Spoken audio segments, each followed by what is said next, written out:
Oke, bismillah. Assalamualaikum warahmatullahi wabarakatuh. Bismillahirrahmanirrahim. Alhamdulillahi rabbil alamin. Assalatu wassalamu ala asyrafil anbiya'i wal mursalin. Sayyidina wa maulana Muhammadin wa ala alihi wa ashabihi wa man tabi'ahum bi ihsanin ila yaumiddin. Amma ba'du. Bismillah. Mari kita lanjut lagi belajar kita, ngaji kita, masih di tema tentang persahabatan. Baik, malam hari ini kita sudah ada di timur. Kita akan belajar tentang persahabatan dari tokoh filosof dari Tiongkok. Mungkin teman-teman juga sering mendengar nama ini. Dulu juga pernah kita bahas beberapa tokoh dari aliran yang namanya Konfusianisme juga pernah kita bahas. Malam hari ini kita akan lebih spesifik ke salah satu tema. Kalau dulu ingat saya ya kita membahasnya umum saja. Kita bersenang-senang dengan gagasan-gagasan beliau. Malam hari ini kita lebih dalam sedikit tentang salah satu tema, yaitu tentang persahabatan. Dari Konfusius. Konfusius ini sebenarnya nama yang dilatinkan. Konfusius itu dari Kongfusi atau Kongfuse. Kalau diterjemahkan letterlek itu guru Kong. Beliau panggilannya Kongzi. Nama asli beliau Zongni. Ayah beliau namanya Konghi. Jadi Kong ini nama keluarga. Nama aslinya Zongni. Jadi Kong Zongni dipanggil ringkes Kongzi. Nanti jadi guru dipanggil guru Kong. Kongfuzi. Ketemu lidahnya orang barat jadi Konfusius. Nah, saya tidak tahu kalau ketemu lidahnya orang Indonesia jadi apa. Apalagi lidahnya orang Jawa ya kadang. Tapi ya tidak apa-apa, wong ya memang menyebut nama itu kan kadang-kadang kalau beda lidah kan sulit. Orang luar pun kalau ke Indonesia menyebut nama-nama kita kan juga sering keliru-keliru. Superman mungkin jadi Superman. Mungkin nama apa gitu, makanya tidak usah malu. Kalau cuma salah dialek, bagi saya ya biasa saja. Memang lidahnya orang itu beda-beda. Tidak harus diketawakan. Saya itu pernah latihan mati-matian belajar bahasa Inggris yang fushah. Tapi ya keluarnya tetap Jawa. Jadi mungkin teman-teman mesti selalu ketawa kalau dengar saya membaca bahasa Inggris. Memang lidahnya sudah terlanjur Jawa. Jadi ya tidak apa-apa. Yang penting kan kalau ada gium dalam bahasa Arab itu al-lughah al-faham. Bahasa itu yang penting bisa dipahami. Ngomong kacau balau yang penting temanmu paham kan lebih manfaat daripada kamu ngomong daki-daki akademis filosofis temanmu cuma tola-tola ngomong opo itu. Nah, jadi itu gunanya bahasa. Baik, malam hari ini kita akan belajar tentang tokoh ini. Mungkin pengantarnya tidak sepanjang minggu lalu ketika kita membahas Montaigne, karena sudah pernah kita bahas. Beliau ini kelahiran 551 sebelum Masehi. Berarti abad ke-5, abad ke-6 sebelum Masehi. Ini era yang sejaman dengan Sokrates dan kawan-kawan. Jadi di Yunani sedang mantep-mantepnya filsafat berkembang, di Tiongkok muncul Konfusius dengan filsafat-filsafatnya yang luar biasa. Nah, ya kalau di dalam agama Konghucu, Konfusius ini salah satu, apa bahasanya, nabi. Jadi salah satu utusan. Baik, cuma kita malam hari ini membahasnya tidak sebagai agama, tapi sebagai filsafat. Karena memang gagasan-gagasan beliau termasuk yang punya pengaruh besar dalam tradisi filsafat. Beliau ini, beliau sebenarnya seorang anak yang dirindukan sekali oleh orang tuanya. Ayah beliau ini, Pak Kong Hee ini, mimpi pingin punya anak laki-laki, tapi sampai punya 3 anak, semuanya perempuan. Sampai berdoa melakukan ritual lama, akhirnya dikaruniai anak laki-laki. Ada cerita, meskipun lahir anak laki-laki, ini orang tuanya masih kecewa. Karena, saya tidak tahu persisnya, tapi kabarnya karena Konfusius ini waktu bayinya jelek. Jadi orang tuanya, waduh, pengen minta anak laki-laki, dapat anak kok kayak gini. Ceritanya terus anaknya itu ditinggal di bawah bukit. Sudahlah, daripada punya anak jelek, lebih baik ditinggal saja biar dimakan binatang buas. Alhamdulillah ya, kalian masih sehat sampai sekarang. Oke. Nah, jadi dia ditinggal. Ceritanya setelah beberapa hari ibunya kembali, ingin, ya kalau anakku sudah dimakan binatang buas, paling tidak nanti jenazahnya bisa dibawa pulang terus di. Nah, tapi begitulah di sana dia melihat, oh, ini masih sehat ternyata anak ini, dan ceritanya yang mengasuh harimau. Jadi masih hidup, malah diasuh oleh harimau. Di situ terus ibunya sadar, ini anak ini tidak main-main, anak luar biasa. Akhirnya dibawa pulang lagi. Dan nanti besarnya jadi seorang Konfusius. Berarti untuk jadi orang besar yang luar biasa, tidak ada syarat ganteng. Bersyukurlah kalian ya. Oke, baik. Kita mulai ya, cerita-cerita yang lain banyak tentang beliau. Cuma malam hari ini biar pengantarnya tidak terlalu panjang seperti minggu lalu. Wong ini sudah kita bahas. Saya khawatirnya ngulang-ulang. Jadi langsung saja saya akan fokus pada tema kita malam hari ini, persahabatan. Jadi malam hari ini kita mengikuti anjurannya hadis, utlubul ilma walau bisin. Jadi carilah ilmu meskipun sampai ke negeri Cina, sampai ke Tiongkok. Nah, kita belajar beneran sekarang tentang filsafat Tiongkok.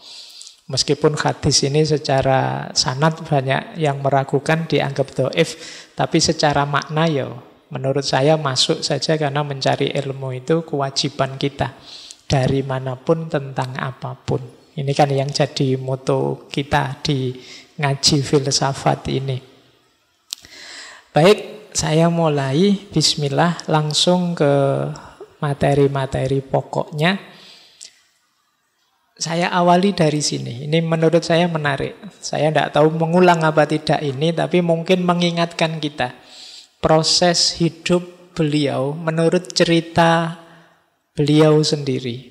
Jadi kata beliau begini, pada umur 15 tahun, aku siapkan hatiku untuk belajar. Jadi 15 tahun itu sudah mulai siap belajar yang serius, tidak lagi belajar yang dasar-dasar. Pada usia 30 tahun, aku merasa diriku sudah mapan. Nah, jadi mungkin ini urusan spiritual ya, urusan kemapanan batinnya. Jadi 30 tahun itu sudah establish, ndak lagi labil ke sana kemari, ndak jelas. Jadi 30 tahun itu mapan. 40 tahun aku tidak punya keraguan lagi dalam diriku. Ini kalau Nabi Muhammad sudah dapat wahyu 40 tahun. Jadi orang kalau sudah 40 tahun itu biasanya ya sudah sulit belok-belok lagi. Kalau jahat sampai 40 tahun itu membereskannya sudah sulit, sudah mengakar. Jadi 40 tahun itu era orang mantap. 30 tahun mapan, 40 tahun mantap. 15 tahun start jadi orang dewasa siap-siap. Nah, saya tidak tahu kalian sudah sampai titik mana. Semoga nanti pas 30 sudah mapan. Iya. Atau ada yang sudah 30 belum mapan, ya tidak apa-apa. Yang penting 40-nya nanti mantap. Iya. Kalau belum mantap, ya anggap saja belum, Pak. Saya usia fisiknya 40, tapi usia spiritualnya belum, tidak apa-apa. Bisa. Nah, jadi 40 mantap. 50 itu bahasanya Konfusius, aku tahu wasiat surga. Kalau ini sudah lebih masuk lagi, tahu wasiat surga itu ya sudah spiritualitasnya tinggi. Dan 10 tahun kemudian aku siap mendengar itu. Oh, ini kalau bahasa agama mungkin jiwa tawakalnya sudah memuncak. Hidupnya sudah lillahi ta'ala saja. Sampai umur 70 tahun, aku bisa mengikuti keinginan hatiku tanpa harus mendahului kebenaran. Jadi, di usia 70 tahun itu sudah selaras antara dirinya dan kebenaran. Yang aku inginkan yaitu kebenaran. Kalau kita yang masih muda ini kan sering tabrakan antara keinginan kita dengan kebenaran. Saya ingin ini, Pak. Ternyata yang kita inginkan itu bukan sesuatu yang benar, yang baik. Akhirnya kan kita harus berjuang menggeser keinginan kita selaras dengan kebenaran. Nah, kata Konfusius, aku umur 70 tahun itu sudah nyambung antara keinginan hatiku dengan kebenaran. Baik, ini saya angkat mungkin nanti untuk bahan refleksi ya buat teman-teman. Kira-kira aku umur berapa dan sudah sampai di titik mana? Karena kita itu sering terlena oleh waktu. Tidak sadar, Pak, tiba-tiba saya sudah usia sekian. Tidak sadar, Pak, sudah semester 7 saya, semester 8. Padahal rasanya kok belum apa-apa. Tidak sadar saya ternyata sudah tua saya itu. Begitu lihat temennya nikah, wah tidak sadar ternyata saya waktunya nikah. Kemana saja aku selama ini, kan gitu. Lu buat apa waktuku selama ini kok tiba-tiba? Kan kita sering jatuh pada tiba-tiba. Kalau bahasanya para filosof eksistensialis itu namanya faktisitas. Kita sering tersadar, terlempar pada fakta. Tiba-tiba saja kok begini, tiba-tiba saja kok begitu. Nah, untuk menghindari kekagetan-kekagetan yang tiba-tiba, kalau dalam filsafat kan mari hidup yang refleksif. Sering-sering muhasabah. Ini gaya muhasabahnya Konfusius. Jadi umur sekian aku begini, umur sekian aku begitu. Ada tahapan-tahapannya. Baik.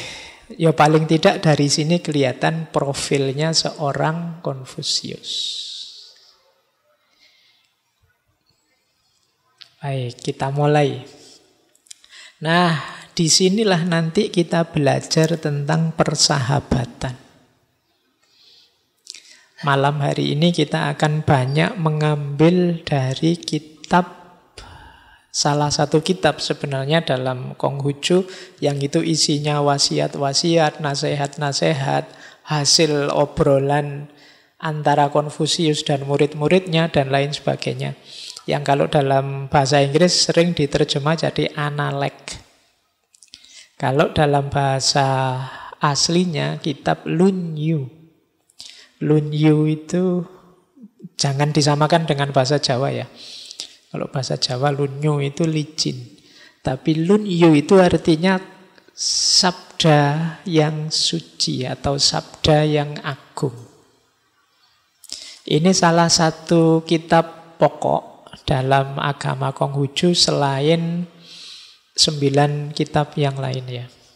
Kalau yang Lunnyu ini bagian dari 4 kitab utama yang isinya tadi wasiat-wasiat, kemudian nasihat-nasihat, cerita-cerita obrolan antara Konfusius dengan murid-muridnya. Malam hari ini kita akan mengambil sebagian besar dari situ untuk belajar tentang persahabatan. Kitab ini terdiri dari 20 bab terbagi dalam 2 jilid. Baik, nah termasuk tema ini, tema persahabatan ini. Jadi persahabatan itu satu dari 5 hubungan yang kita jalin di dunia ini. Yang paling istimewa, nanti kita lihat istimewanya di mana. Jadi ini adalah kalau bahasa Inggrisnya cardinal relation. Hubungan yang paling pokok dalam hidup kita. Yang pertama atasan dan bawahan. Atasan dan bawahan jabatan ya, bukan pakaian. Ya nanti kamu bayangannya atasan dan bawahan itu baju dan celana. Maksudnya kita kan selalu ada posisi bawah dan posisi atas dalam kerja, karir, dan lain sebagainya. Pimpinan dan anak buah. Nah, itu atasan dan bawahan. Yang kedua, orang tua dan anaknya. Yang ketiga, suami dan istrinya. Yang keempat, kakak dan adiknya. Baru yang terakhir, teman dan teman. Ini hubungan nomor 5, hubungan persahabatan. Malam hari ini kita hanya membahas itu. Dasarnya dari semua hubungan itu xiao, atau respect, atau penghormatan, penghargaan. Ini dasar dari semua hubungan itu. Kalau dalam satu hubungan tidak ada respect, tidak ada penghargaan, hubungan itu tidak akan nikmat, tidak akan langgeng. Apapun jenis hubungannya. Maka saling menghargai itu penting. Apapun jenis relasinya, kalau kita kehilangan respect, tidak saling menghargai, kalian tidak akan nyaman dalam hidupmu. Apakah itu antar teman, antar saudara, bahkan antar anak bangsa. Jadi harus ada respect, menghargai. Menghargai itu nanti hubungannya dengan kita terima dia apa adanya, sesuai kondisinya, kita hormati pilihan-pilihan hidupnya. Itu namanya respect. Jadi dasar yang pertama ini, jadi relasi-relasi yang harus kita perhatikan. Kuncinya di situ nanti. Nah, istimewanya apa? Hubungan teman dengan teman ini, istimewanya adalah ini satu-satunya hubungan yang tidak atas bawah tapi sejajar. 4 hubungan yang lain, yang tadi ada atasan bawahan, orang tua dengan anaknya, itu kan hubungan atas bawah. Tapi satu-satunya yang sejajar ini hubungan antar teman. Nah, kalau 4 yang atas, itu rumusnya kan superior, inferior, atau superior dengan subordinat. Ada atas bawah.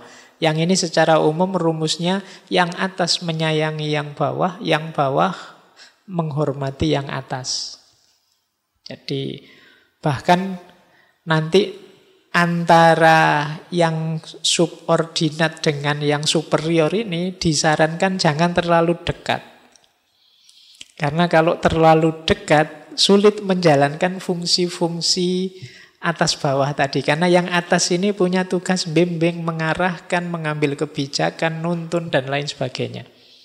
Sementara yang bawah punya rumus bakti, mengikuti, menghormati, dan lain sebagainya. Kalau terlalu dekat, sangat dekat, sehingga lupa fungsi masing-masing, malah tidak fungsional. Jadi kayak kalian misalnya sama orang tua, itu kan tetap harus tahu jaraknya. Bahwa aku ini anak, beliau orang tua. Sedekat apapun jangan lupakan ini. Karena meskipun kalian pinternya luar biasa, orang tua tetap punya fungsi-fungsi nuntun, menasehati, memberitahu, dan lain sebagainya. Kalian kan tidak bisa bersikap pada orang tua sama seperti pada teman yang sangat dekat. Ada aspek-aspek susila tata krama yang membedakan. Itu juga nanti yang dipesankan oleh Konfusius. Jadi termasuk kakak adik, termasuk suami istri. Ini nanti ada rumusnya masing-masing. Mungkin lain waktu bisa kita bahas yang antara superior dengan subordinat ini. Yang mensyaratkan pemahaman terhadap fungsi masing-masing meskipun ada timbal baliknya. Yang atas menyayangi yang bawah menghormati yang atasnya. Dengan dasar bakti. Jadi kebijaksanaan atau kebajikan dalam relasi ini namanya bakti. Nah, ini mungkin kalau ada waktu ya kita membahas tentang relasi atau tentang keluarga. Nah, malam hari ini kita membahas relasi persahabatan. Kalau dalam persahabatan ini setara, tidak atas bawah. Jadi penekanannya ada pada saling memberi, saling memotivasi, saling belajar. Jadi untuk kebaikan bersama dan perbaikan bersama. Jadi sahabat itu ya kebaikan ya perbaikan. Kebaikan itu berarti berdua melakukan hal-hal yang bajik, yang baik, yang bijak, dan semakin baik, semakin baik. Kalau tadi hubungan keluarga yang atas bawah dasarnya bakti, kalau persahabatan itu dasarnya percaya. Jadi kalau sudah tidak ada rasa saling percaya, ya sulit jadi sahabat menjalankan fungsi-fungsi persahabatan. Jadi ini dasar hubungan tadi ya, ada 5 hubungan, yang 4 atas bawah, yang kelima satu-satunya yang setara, itulah namanya persahabatan. Dan ini istimewanya. Jadi yang paling istimewa dari 5 ini yang sahabat. Oke, baik, jadi dasarnya ini ya, nanti diingat-ingat. Lanjut. Nah, kita dengan sahabat itu ada di satu arena. Ini mirip seperti Aristoteles yang saya bahas 2 minggu yang lalu. Tahun hidupnya saya bilang tadi ini sejaman, gagasannya juga mirip. Jadi sahabat itu arena kebajikan. Jadi medan kita bersama-sama melakukan kebaikan. Jadi semakin banyak sahabat, semakin luas medan kebaikan. Harusnya begitu. Meskipun kadang-kadang ya banyak sahabat, tambah repot. Banyak kenalan, tambah sumpek, kan kadang-kadang juga begitu.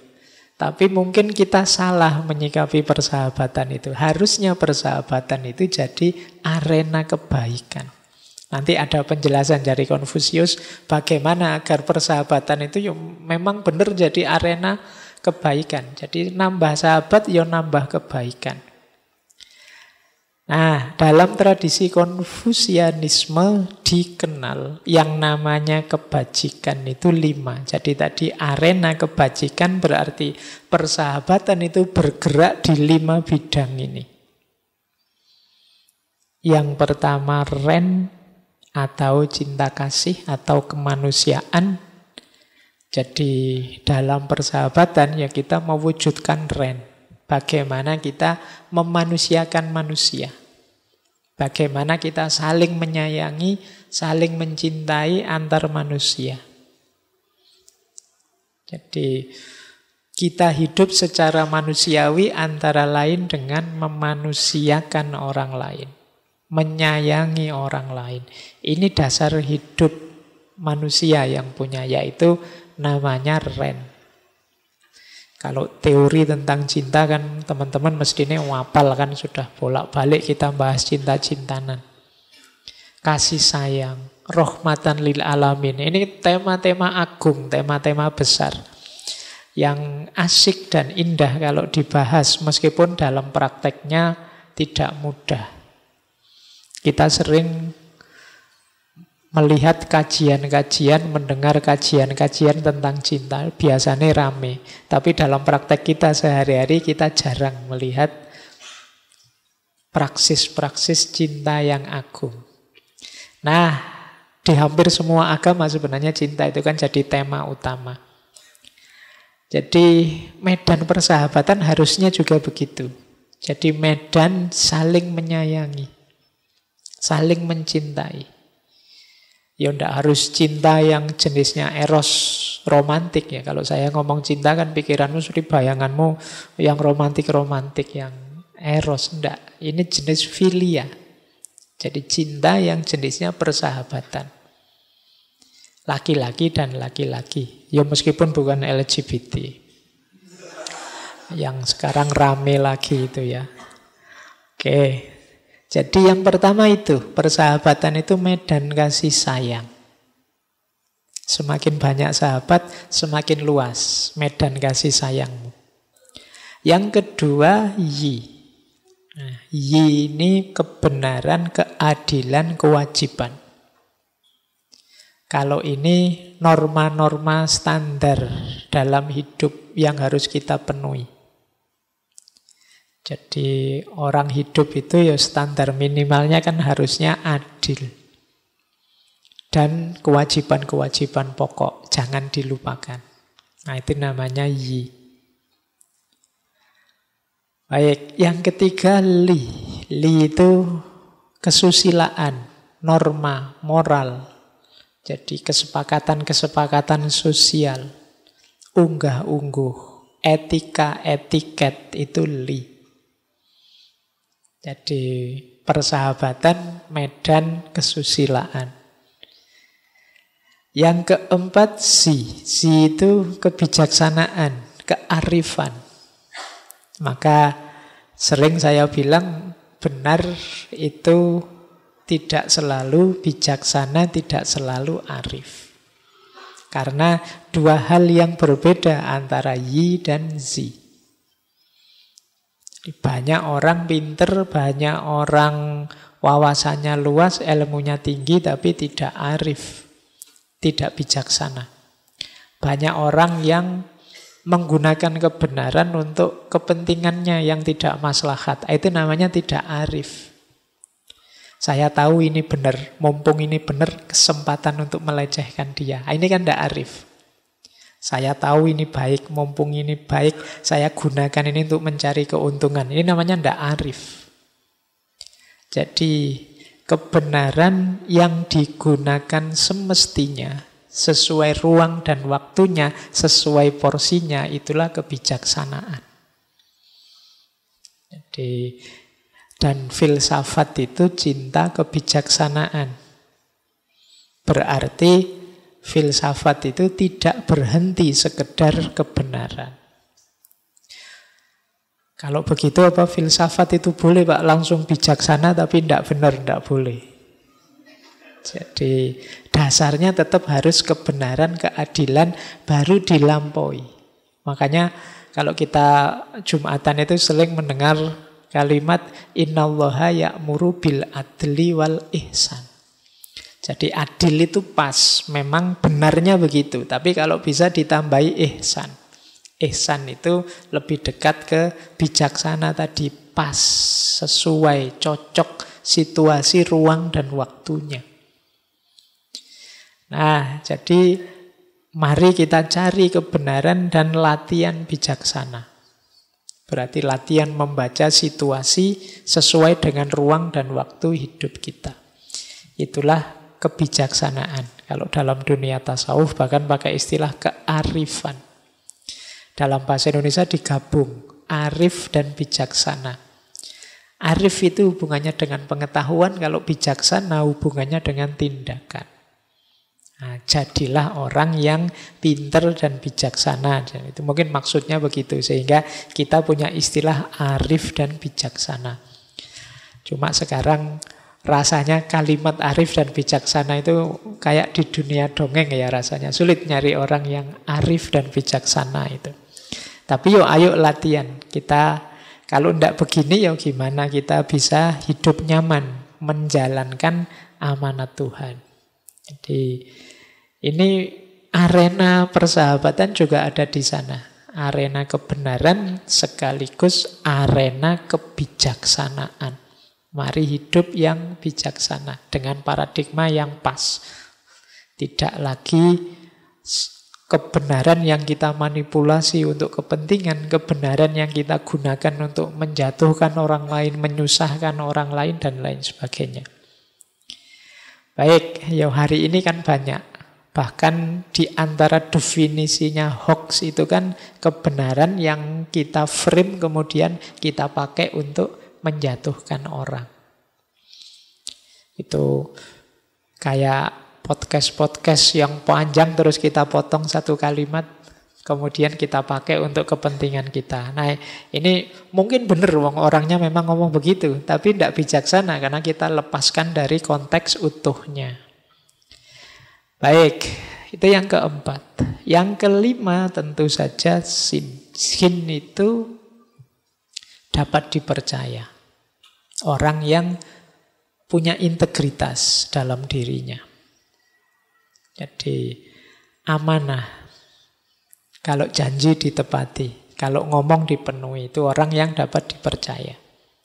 Jadi ini 5 kebajikan utama dalam tradisi Konfusianisme. Silahkan nanti teman-teman dicek ya. Saya punya kualitas sebesar apa dalam 5 hal itu. Saya yakin teman-teman yang hadir, yang mendengarkan 5 ini pasti punya. Yang membedakan besar kecilnya. Tidak ada orang yang sama sekali tidak punya kemanusiaan. Pasti ada. Mungkin sangat kecil, sangat sedikit, ada yang besar. Tidak ada orang yang sama sekali tidak punya kebenaran. Pasti punya. Pasti tahu. Sedikit banyaknya tergantung. Tidak ada orang yang sama sekali tidak ngerti norma, tidak ngerti nilai, tidak ngerti baik buruk di hadapan sesama. Pasti ngerti. Hanya ada yang cuek, ada yang mau menjalankan. Kebijaksanaan juga begitu. Orang bisa berpikir itu kadang-kadang ya sudah bisa menerapkan kebijaksanaan selevel dia. Tapi ada yang terlatih, ada yang tidak terlatih, ada yang kalah oleh kepentingannya dan lain sebagainya. Termasuk integritas diri tadi. Jadi teman-teman jangan tanya, Pak saya sudah bisa apa belum? Sudah bisa. Tinggal mau menjalankan apa tidak. Mau serius apa tidak. Kadang-kadang dalam hidup ini itu cuma problem mau serius atau tidak serius. Ngaji malam hari ini, itu nanti dapat apa, manfaatnya apa, mungkin sebagian besar tergantung serius apa tidak serius. Antara yang serius dan tidak serius mungkin capeknya sama. Bensinnya ya sama kalau sama-sama kesini naik motor. Jatah minumnya ya sama, sak gelas kecil. Kemudian apa-apa nih sama. Tapi hasil yang didapat bisa beda-beda. Kemungkinan dari niat dan kesungguhannya yang beda-beda. Apa yang kalian cari, itulah yang kalian dapat. Pak saya yo malam Kemis daripada di kos bosen, nyari rame-rame lah seneng-seneng di masjid. Ya itu yang kalian dapat. Itu kan kalau bahasa hadisnya ilama nawa ilaihi ilama hajaro ilaihi. Sesuai dengan niatmu ingin dapat apa. Jadi kalau kalian hari ini cuma ingin nonton saya, dapatlah tontonan yang namanya saya. Jadi itu yang membedakan, kesungguhan. Jadi 5 kebajikan ini saya yakin kalian punya dan ngerti. Apalagi yang sudah mahasiswa. Tinggal kesungguhanmu untuk jadi orang yang utama atau tidak. Baik, jadi ini arena kebajikan. Nah, rumusnya sederhana. Ini kemudian dipakai juga oleh dalam tradisi barat, humanisme. Ini namanya golden rule. Kata Konfusius, apa yang tidak kau inginkan terjadi pada dirimu, jangan engkau lakukan pada yang lain. Ini teman-teman mesti apalah ya yang sering ngaji filsafat. Golden rule ini ada di hampir semua teori tentang moral. Jadi jangan melakukan apa yang kalau itu menimpamu, kamu tidak senang. Kalau tidak suka dibohongi, jangan membohongi orang. Kalau kamu tidak suka dimaki-maki, jangan maki-maki orang. Jadi orang bermoral itu ada rumus sederhananya ini. Jadi kalau ada yang tanya, Pak, caranya jadi orang baik gimana sih Pak? Jangan lakukan apa yang engkau tidak inginkan terjadi pada dirimu, kau lakukan pada orang lain. Oke ya, cuma ini rumus untuk orang normal ya. Ya, karena kadang-kadang ya ada kan sing ngeyel mikir itu, Pak, kalau orang jahat, Pak, kalau orang psikopat, Pak, kalau orang punya suka menyakiti dirinya, Pak, dan lain sebagainya. Ya itu pengecualian. Jadi kadang-kadang ada teori baik-baik, kamu malah menampakkan pengecualiannya. Ya dalam kebaikan apapun, teori apapun, ya selalu ada pengecualian, itu pasti. Cuma kan normal dan umumnya seperti ini. Bukan berarti terus kalau ada pengecualian teori ini salah. Teori ini tetap benar, hanya saja ada situasi-situasi khusus. Situasi khusus tidak bisa dengan teori ini. Jadi maka kalian tidak usah bingung kalau punya prinsip. Menurut saya prinsip saya benar loh Pak, tapi kok ada fenomena yang tidak cocok. Ya mungkin fenomena itu fenomena pengecualian. Jadi bukan kok prinsipmu yang salah. Jadi pinter-pinter kamu sadar tentang fenomena pengecualian ini yang tidak bisa disamakan semua. Kayak Pak, saya itu pinginnya tiap habis subuh itu belajar Pak. Tapi saya sedang sakit sekarang, saya tidak belajar, berarti saya tidak konsisten, pengkhianat saya itu Pak misalnya. Ya tidak gitu moconya. Jadi sedang sakit itu pengecualian. Jadi sama kayak kemarin itu loh Pak, katanya ke masjid itu kan utama. Kemarin saya kok dilarang ke masjid sih Pak, waktu pandemi kan gitu. Iya pandemi berarti situasi pengecualian, situasi khusus. Teorinya tidak bisa digeneralkan sama begitu saja. Jadi jangan bingung kalau ada orang bantah pikiranmu pakai fakta-fakta pengecualian. Fakta pengecualian ya pemahamannya berarti khusus. Tidak seperti yang umum. Ya kayak teori ini kan. Ya ini kalau yang membaca psikopat ya mungkin beda lagi. Orang yang suka menyakiti dirinya mungkin beda lagi. Jadi ya secara umum jangan engkau lakukan, engkau lakukan pada orang lain apa yang kamu tidak mau dilakukan pada dirimu. Pak, saya suka kok Pak kalau dikhianati itu misalnya. Jadi saya bebas dong mengkhianati orang. Tidak, teorimu, teori pengecualian itu tidak bisa disamakan dengan orang lain. Wong saya itu kalau diputus malah seneng ya Pak. Jadi kan saya bebas kalau punya pacar tak putus saja bolak-balik misalnya. Nah, itu ya yang tidak normal ya kamu.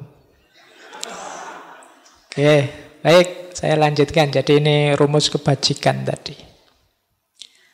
Nah, ini menarik. Nanti Konfusius punya 2 teori yang berhubungan dengan persahabatan, tapi 2 teori ini rasanya kayak bertentangan, tapi sebenarnya tidak. Jadi satu ketika Konfusius bilang bertemanlah dengan yang setara, Tapi nanti dia bilang berteman itu ya jangan dengan yang setara, cari yang lebih baik. Nah, kita lihat ya, kita pahami satu-satu maksudnya, biar tidak keliru. Bukan berarti Konfusius tidak konsisten, tapi dua konsep ini punya beda konteks. Nah, ini penting juga ini, wawasan tentang konteks ini. Jadi kalimat, kata, ungkapan itu jangan dilepaskan dari konteksnya. Ini konteksnya apa?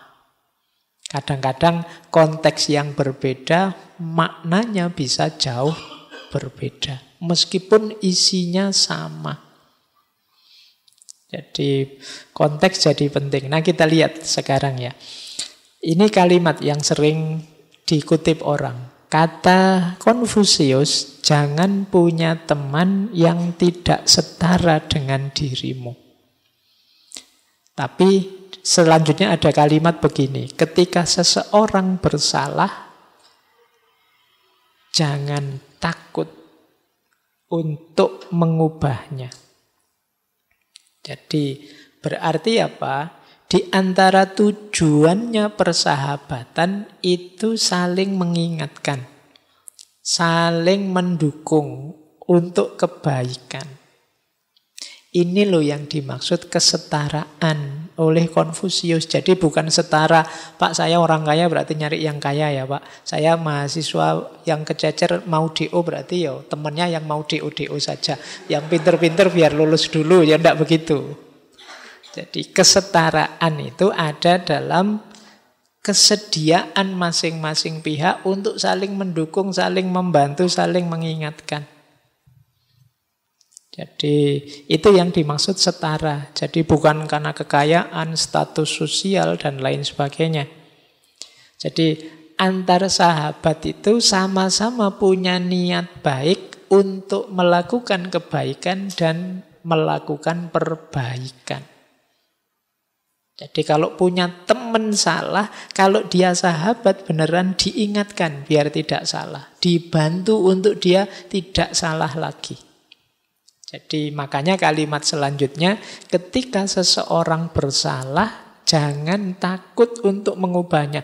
Wah, saya mau menasihati dia Pak, tapi nanti jangan-jangan dia marah Pak. Putus persahabatan kita Pak. Nanti jangan-jangan dia tersinggung Pak. Loh, kalau kamu memang ngaku sahabat dan tahu temanmu salah melakukan hal yang membahayakan dirinya, ingatkan tetap. Ya meskipun cari strategi yang paling bijaksana.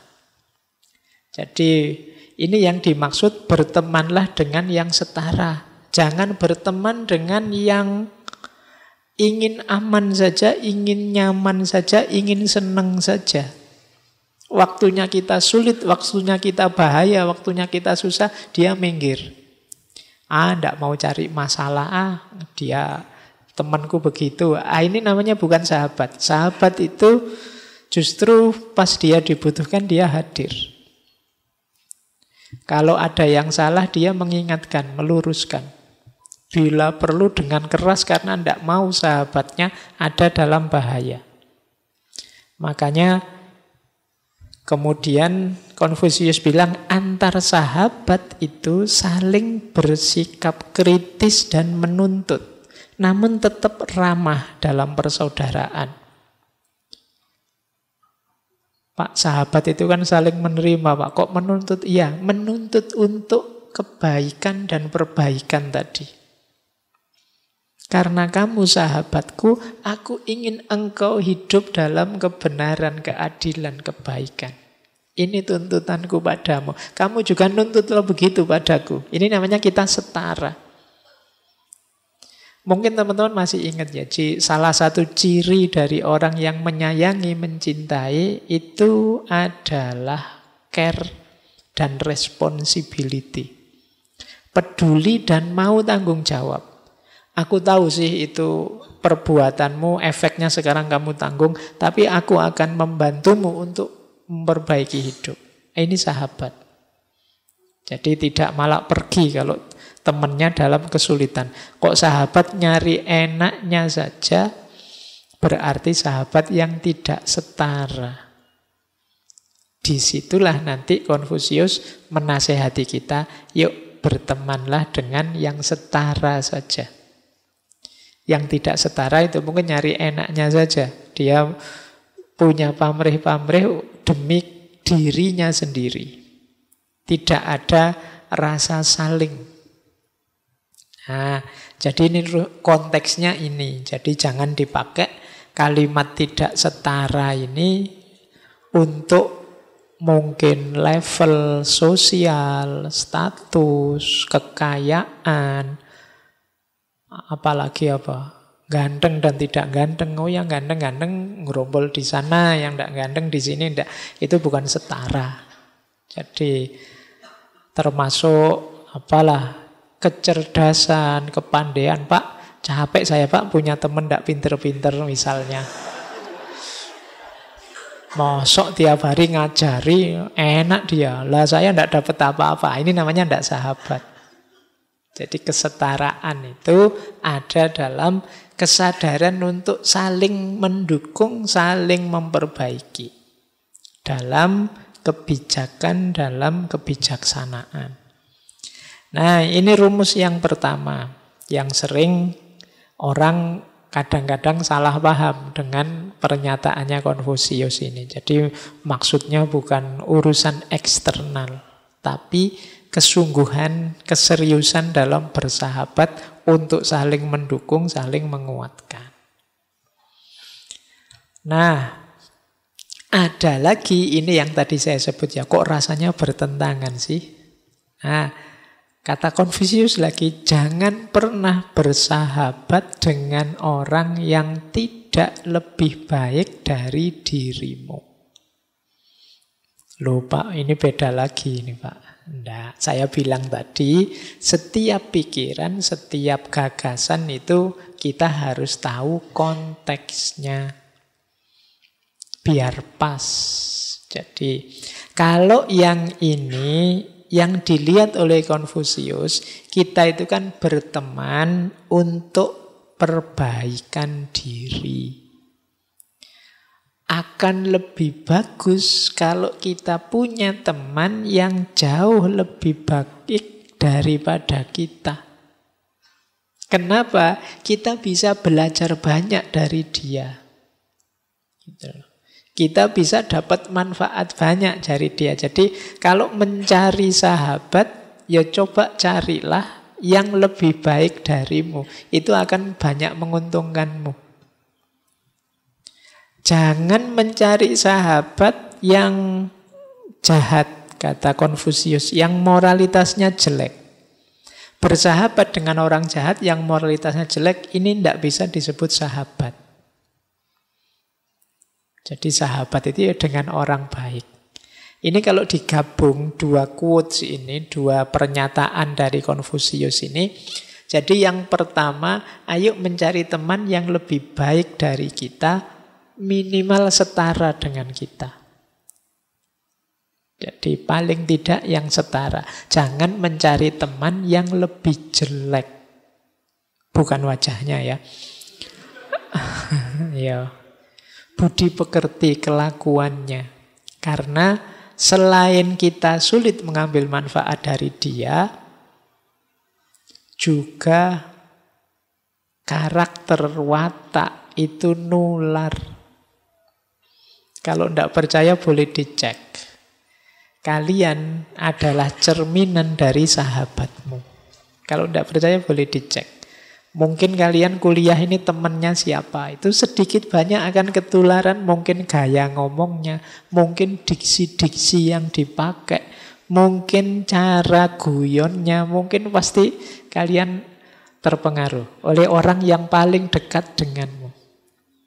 Entah sadar entah tidak, boleh dicek. Mungkin kalian kalau pulang kampung ke rumah, mungkin yang mahasiswa baru berapa bulan di Jogja, pulang ke rumah itu orang rumah mesti komentar, wah Jogjanya kelihatan nih.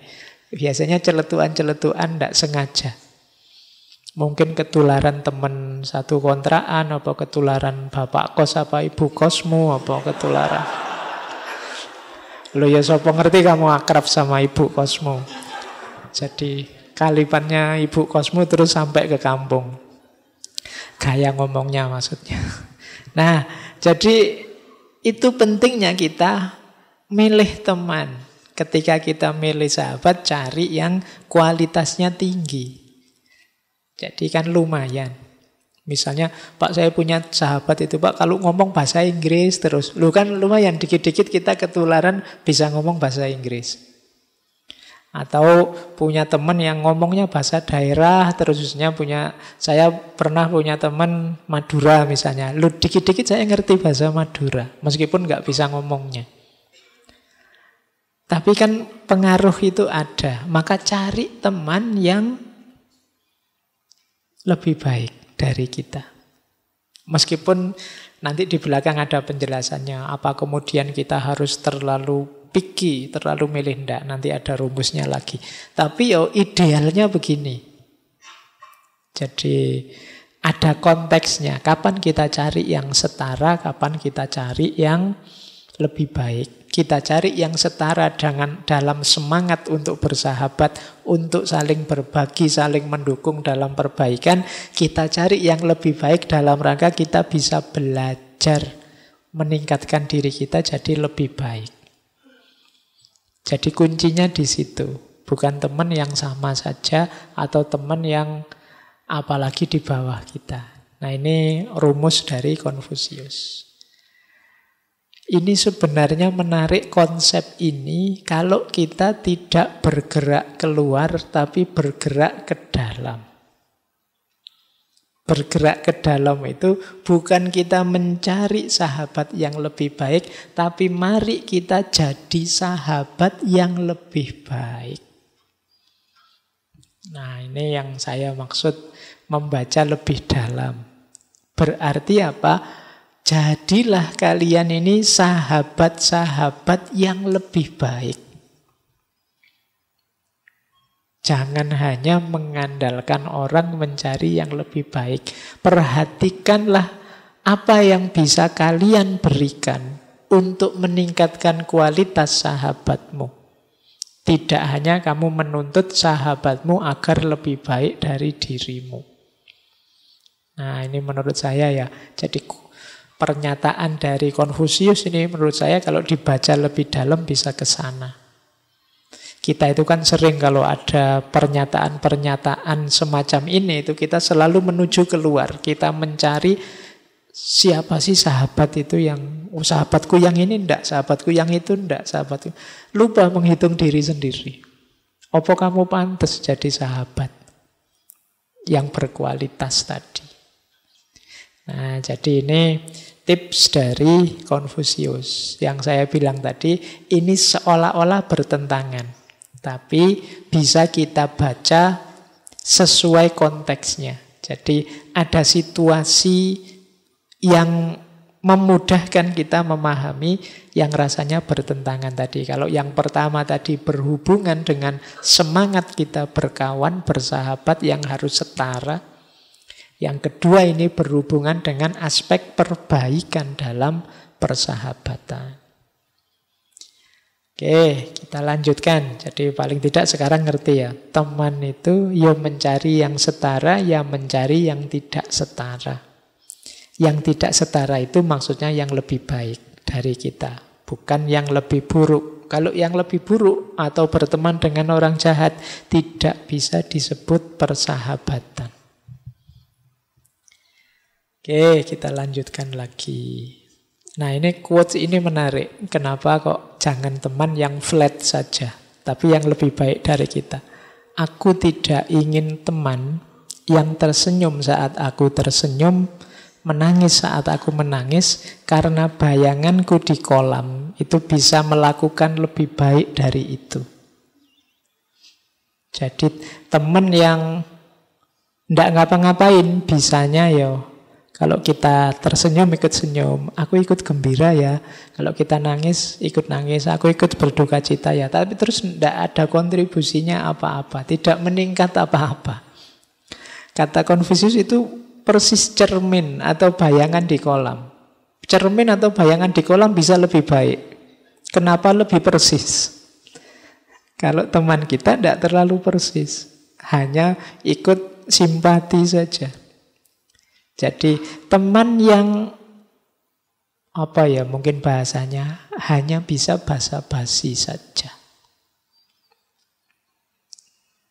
Jadi aku turut berduka cita ya, ya sudah, terus minggir. Aku ikut gembira ya, ya sudah, terus minggir. Jadi hari-harinya penuh dengan basa-basi. Maka kalau cuma itu, ya cermin lebih ramah. Kalau aku senyum, dia juga senyum dan persis. Kalau aku nangis, dia juga nangis dan persis. Maka cari teman yang serius tadi, yang di dalamnya ada kebaikan, ada perbaikan. Kalau berteman isinya basa-basi saja kan rasanya hampa. Kalau ketemu, gimana kabarnya? Baik. Kalau berpisah, semoga sehat ya. Ya, semoga sehat. Ayo. Jadi rasanya tidak enak. Apalagi sekarang pakai medsos ya. Ucapannya aku turut berduka cita, tapi nanti sebenarnya batinnya wah rasa no kapan lagi. Itu tidak cuma basa-basi, itu pura-pura. Jadi teman yang sejati ya tidak hanya casingnya saja dekat dengan kita, tapi memang benar-benar ingin berada di medan kebaikan dan perbaikan. Makanya kata Konfusius, aku tidak ingin teman yang tersenyum saat aku tersenyum. Harusnya saat aku sukses, gembira, luar biasa, ini kan fenomena sedang ngegas. Yo, fungsinya teman ngerem. Jadi, yuk gembira, oke, aku ikut gembira, tapi jangan lupa diri ya. Masih perjuangan ke depan masih panjang. Yuk aku bantu untuk sukses lebih jauh. Ini sahabat. Kalau punya teman sedang nangis, sedih, putus asa, yuk kita datang, tidak sekedar menghibur dan basa-basi. Tapi ayo bareng-bareng bangkit. Aku akan membantumu bangkit, move on. Nah, ini namanya sahabat yang sejati. Kalau orang lain yang tidak sahabat, biarlah mengucapkan ucapan-ucapan simpati, ucapan-ucapan turut bela sungkawa, turut gembira. Tapi yang sahabat tentunya tidak berhenti hanya di situ. Kalau sekedar teman tersenyum, saya punya cermin. Mungkin gitu maksudnya. Kalau sekedar teman nangis, ya saya punya cermin. Kita tersenyum di depan cermin kan sekarang ada temannya senyum. Kalau sekedar teman yang seperti itu. Tapi tentunya sahabat kan tidak cuma di situ. Ini maksud dari quotes ini. Oh kalau gitu, kalau ada teman tersenyum, saya tidak tersenyum ya Pak. Kadang-kadang kan kamu kan gitu memahaminya. Tidak begitu maksudnya. Jadi itu maksudnya jangan cuma tersenyum. Bukan jangan tersenyum. Maksudnya jangan cuma ikut nangis. Bukan berarti jangan nangis. Oke, kalimat yang dipelintir-pelintir gini kan sering. Kalau apalagi di medsos-medsos gitu kan. Untuk menang-menangan debat itu kan biasanya terus dipelintir. Nah, saya lanjutkan.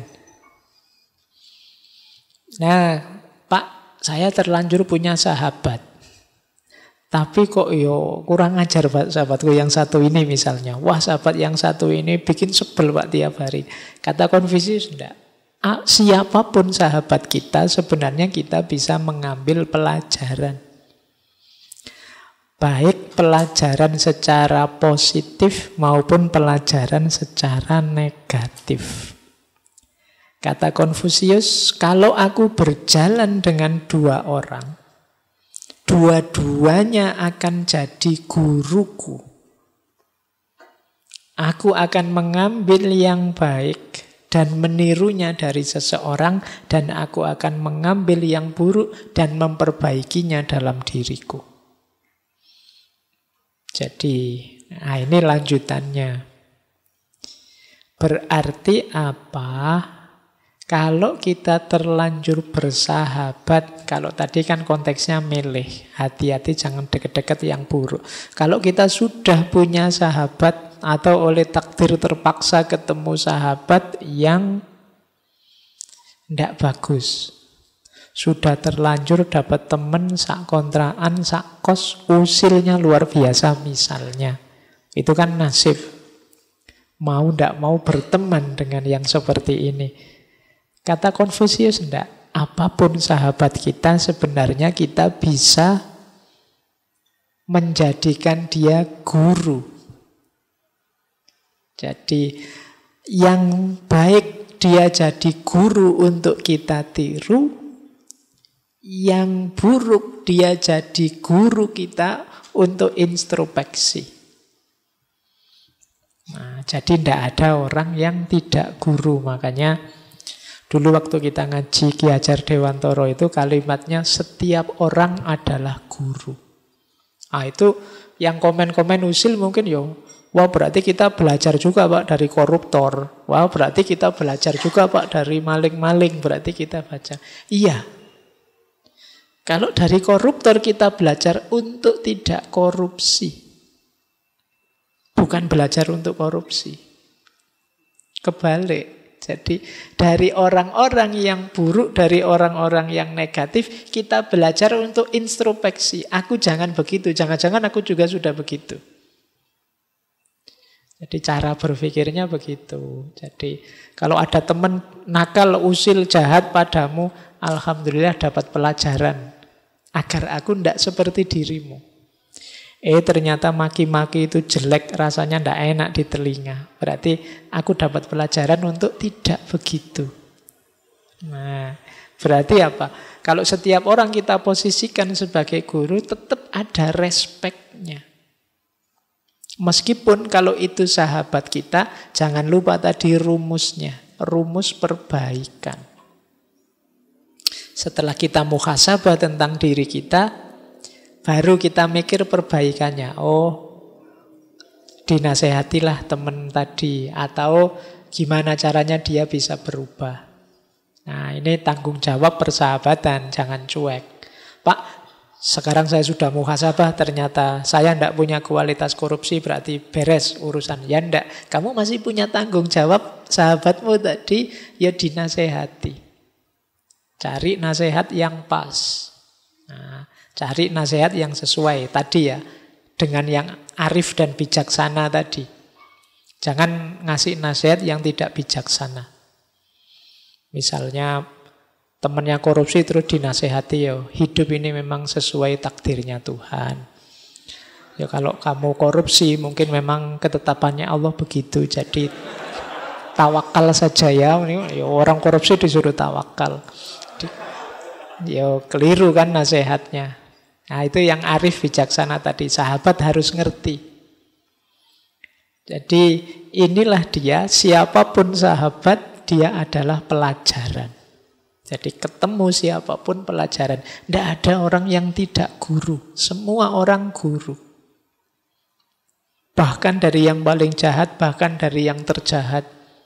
Dari Fir'aun, Namrud, Iblis, dan lain sebagainya. Itu kan pelajaran-pelajaran buat kita.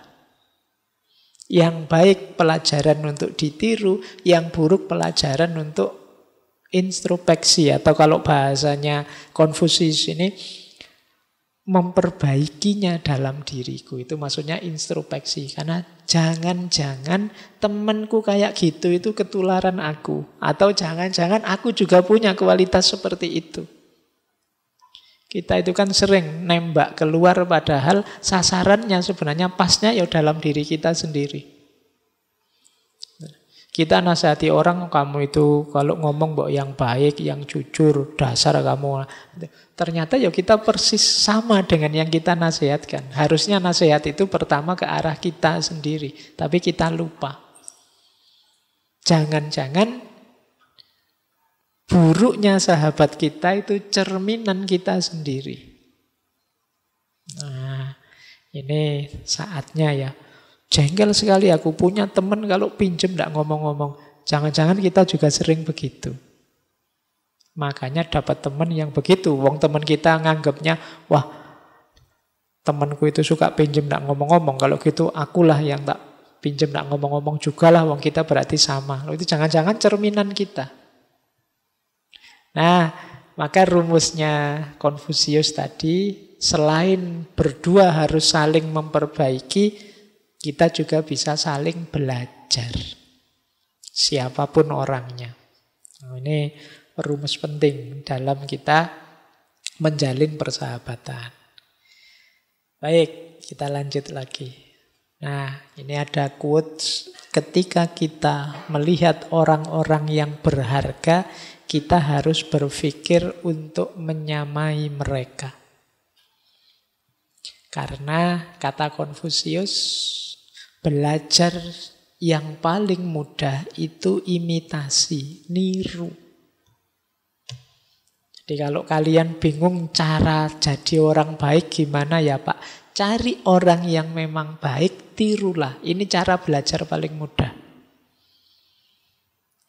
Ada cara belajar yang berat, yaitu mikir sendiri. Ini berat. Jadi mikir hidup ini gimana itu berat, sulit. Jadi tidak usah nekat. Karena ini butuh keahlian, butuh kemampuan, butuh capek, tenaga, dan lain sebagainya. Ada lagi cara belajar ketika, kalau ini pahit, yaitu pengalaman. Jadi ada cara belajar meniru, ini paling mudah. Ada cara belajar yang berat, ya berpikir sendiri, berkontemplasi sendiri. Ada cara belajar yang pahit, yaitu nunggu pengalaman. Jadi nunggu pengalaman dapat nilai E dulu baru rajin, itu kan pahit. Ya, mending sejak awal kamu niru temanmu yang kumlot ditiru, itu kan gampang. Caranya gimana sih kamu bisa dapat nilai A, itu kan tinggal niru. Yang sulit belajar sendiri, mikir sendiri, gimana caranya saya dapat nilai A, itu agak berat. Jadi dalam hidup ini rumusnya 3. Jadi rumusnya orang belajar itu bisa meniru. Ya, itu pengalaman. Jadi ayo. Nah, yang lain harus bisa niru, ada pelajaran. Oke ya. Kalau dipikir sendiri kan mungkin berat itu. Gimana caranya agar gelasnya tertib, ini kan berat. Tapi kalau sudah pengalaman tahu sekarang. Besok mesti kalau mau jalan hati-hati itu lihat ke bawah. Sudah dapat pelajaran. Nah itu contoh paling mudah. Jadi yang lain niru. Baik, makanya kalau ada yang tanya, Pak, kok ngaji filsafat itu selalu tokoh-tokoh, selalu rujukan-rujukan ke siapa, ke apa? Ya, karena yang lebih mudah itu niru. Kalau saya disuruh mikir sendiri materi sebanyak itu, mungkin sampai sesi ke-5, ke-10 selesai ngaji filsafat. Mikir sendiri berat. Nah, makanya tak pilih strategi niru tokoh-tokoh utama, tokoh-tokoh besar. Apalagi mengandalkan pengalaman, malah tidak ada materinya nanti. Pengalamanku sempit sekali, tidak penting mungkin. Jadi, oke ya, makanya kalau ketemu orang-orang utama, orang-orang berharga, orang-orang mulia, kita berpikirnya bagaimana caranya aku bisa niru dia. Aku bisa mengikuti dia. Nah ini cara paling mudah untuk mengkonstruksi diri, membentuk diri kita. Baik, nah sekarang membentuk diri. Orang yang paling ideal untuk dijadikan sahabat adalah Junzi. Junzi ini kalau dalam bahasa Inggris sering diterjemahkan sebagai gentleman. Gentleman itu kalau letterleknya sebenarnya itu saya pakai istilah susilawan. Saya tidak tahu cocok apa enggak. Manusia yang bermoral, bersusila. Saya bilang susilawan, nanti yang perempuan protes susilawatinya mana Pak? Karena dia ada budiman, nanti ada yang tanya budiwatinya mana Pak? Jadi Junzi itu manusia yang berbudi, manusia yang bersusila, manusia yang bijaksana. Lawannya Sioren. Kalau Sioren ini manusia rendah, manusia kecil. Cirinya apa seorang Junzi? Cari sahabat yang punya karakter ini. Yang pertama apa? Memegang teguh kebenaran, kemudian memedomani kesusilaan, tidak ingin menangnya sendiri, dan dapat dipercaya. Nah, kalau punya teman dengan 4 kualitas ini, dekati dia, jadikan sahabat. Jadi punya prinsip karena dia teguh memegang kebenaran, kemudian moralnya bagus, kemudian tidak ingin enaknya sendiri, menangnya sendiri, kemudian dapat dipercaya. Nah, ini ya mungkin sulit ya mencarinya, tapi ya patokan ideal itu kan jadi standar. Dapat 50%-nya alhamdulillah. 90% lebih alhamdulillah lagi. Jadi cari seorang yang Junzi, manusia sejati. Yang kedua, Junzi itu lebih suka introspeksi, menuntut dirinya sendiri daripada menuntut orang lain. Jadi kalau orang yang suka nuntut orang lain itu orang yang rendah budinya, Sioren tadi. Jadi nuntut orang lain itu selalu marah-marah ke orang lain, kamu salah ini, kamu salah itu, kamu kurang ini, kamu kurang itu, kamu harusnya begini, kamu harusnya begitu. Itu kan terus biasanya kalau kamu jengkel kan kamu balasnya, emang siapa lu? Merentah-merentah. Nah, ini namanya nuntut ke orang lain. Seorang Junzi itu orang yang dituntut dirinya sendiri. Aku sudah sopan ndak? Aku ini sudah terpuji ndak? Sudah adil ndak? Sudah bijaksana ndak yang aku lakukan? Jadi seorang utama, seorang budiman itu lebih menuntut dirinya sendiri. Nah, yang ketiga, seorang Junzi itu bukan alat. Bukan alat itu berarti dia tidak bisa dinego, tidak bisa diperalat dan tidak akan memperalat orang untuk kepentingannya. Sudahlah, kita sama-sama teman, salah-salah dikit ini tidak apa-apa ya, tidak. Kalau untuk kebenaran tidak bisa dinego. Itu namanya Junzi, seorang yang mulia. Kemudian Junzi itu mengutamakan kepentingan orang banyak dibandingkan kepentingan pribadi atau kelompoknya. Nah, ini enak dijadikan sahabat daripada orang-orang yang dipikir dirinya sendiri terus atau kelompoknya sendiri terus. Cenderung egois. Kemudian dia mau berlomba tapi tidak mau berebut. Mau berkumpul tapi tidak mau berkomplot. Nah, kalau berkumpul itu biasanya untuk kebaikan. Kalau berkomplot itu untuk keburukan. Jadi diajak ngumpul-ngumpul oke, tapi diajak berkomplot enggak. Ngumpul-ngumpul untuk kebaikan. Jadi kan misalnya kumpulan ngaji bersama itu berkumpul, kan tidak mungkin disebut komplotan orang ngaji, kan tidak enak. Jadi ini orang bijaksana, orang budiman itu ya ngumpul ya, ngomplot enggak.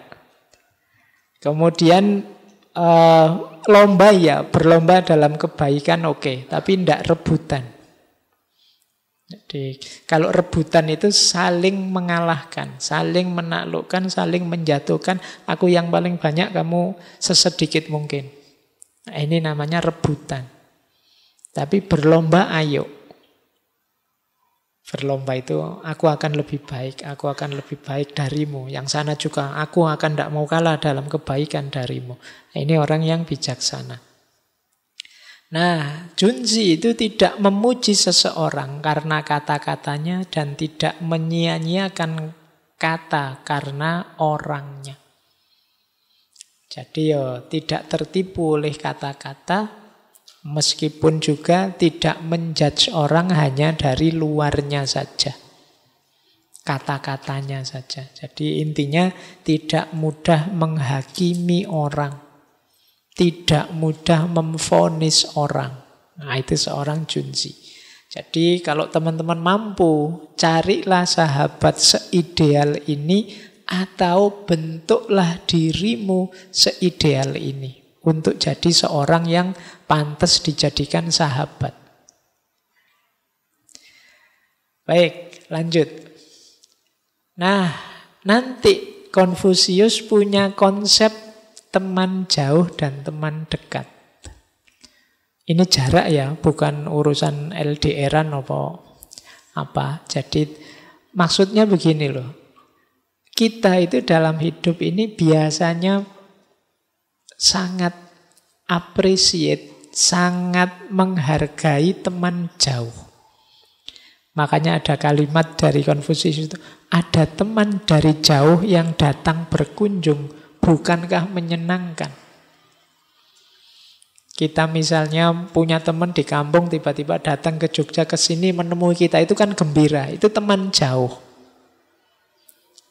Sebenarnya maksudnya kalimat ini menurut saya, teman yang jauh saja datang begitu menyenangkan. Lah kok kita lupa dengan teman yang dekat? Harusnya lebih menggembirakan. Kalau teman jauh datang pada kita, kegembiraan kita datang karena kenangan-kenangan masa lalu. Kenangan tentang peristiwa-peristiwa kita bersama dia. Yang indah-indah. Teman itu kan begitu. Meskipun misalnya teman-teman zaman SMA dulu ada teman yang musuhan dengan kita, gegeran dengan kita, sering kali kita tidak cocok, tapi begitu sekarang jadi mantan, sudah tidak ketemu lama, reunian, itu kan isinya gembira semua. Yang dulu cerita marah-marah, sekarang jadi cerita ketawa-ketawa. Betapa konyolnya kita dulu, betapa. Itu kan kenangan. Jadi teman lama itu selalu menyenangkan. Ini bukan CLBK loh ya. Jadi memang teman. Jadi teman, kalau mantan kan beda rumusnya. Kalau teman itu hadirnya selalu menyenangkan. Karena kenangan yang telah dibuat. Sementara teman dekat itu hari ini kita sedang membangun kenangan. Jadi yang satu, kita mengingat-ingat kenangan saja begitu gembira. Harusnya dengan teman-teman dekat. Yang kalau ada apa-apa dia datang duluan. Saat ini kita sedang membangun kenangan, kita lebih gembira lagi kalau bersama. Itulah sebenarnya harganya seorang sahabat. Kita sering lupa betapa berharganya sahabat-sahabat yang sekarang ada di sekeliling kita. Diingatkan oleh Konfusius, coba diingat-ingat sahabat lama yang datang. Itu kan menggembirakan.